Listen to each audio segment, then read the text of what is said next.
Hello and welcome back to Meghan and Harry Tales, hosted by yours truly, Adrian. To our amazing Sussex squad around the world, thank you for tuning in and supporting this journey of truth, fairness and compassion. If you're new here, hit that subscribe button because we speak the truth others fear to say. Today's episode is packed with revelations, reactions and royal-level hypocrisy.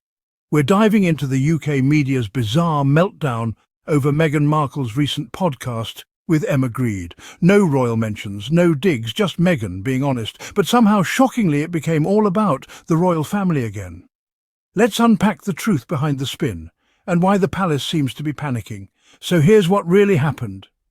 Meghan appeared on a beautiful, thoughtful podcast with Emma Grede.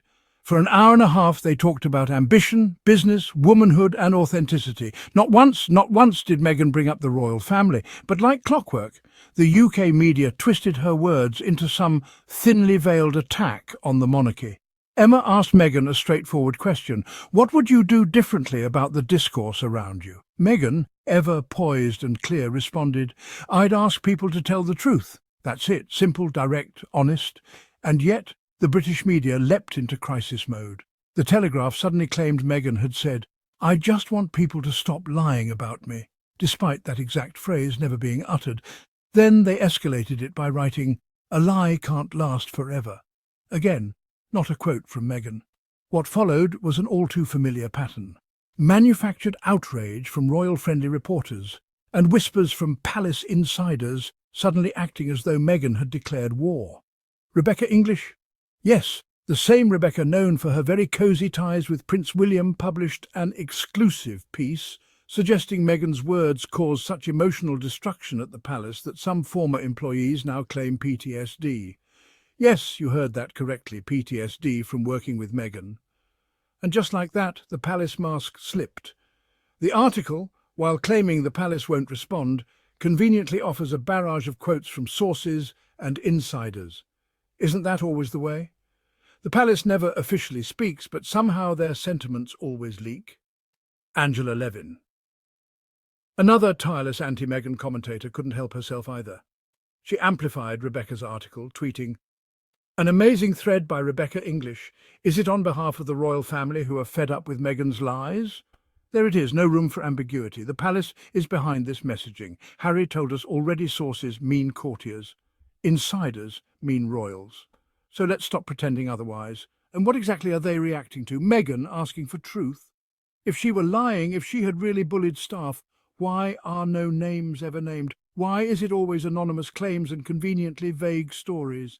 Meghan has never been protected by the palace. So if there were real credible accusations, they would have been front-page headlines years ago. No NDA in the world could stop the tabloid press if the palace wanted something leaked. But that hasn't happened. Why? Because there is nothing. Rebecca's article tries to sound tough.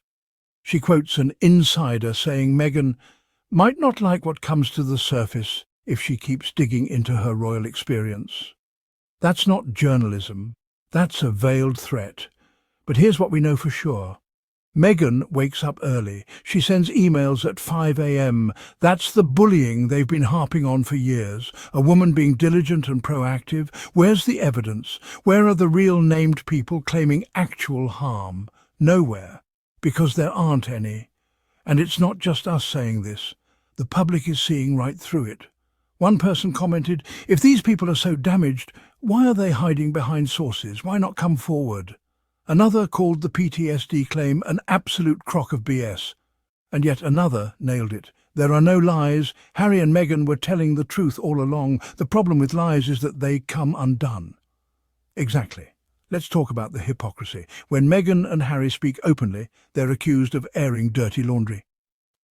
But when palace insiders leak falsehoods, it's called setting the record straight. Why the double standard? Even when it's obvious this is all rooted in protecting the image of others, especially Prince William, those same media voices push Meghan into the role of villain. Someone even said, hope this includes William's behaviour in 2019, let's have all the truth. We couldn't agree more.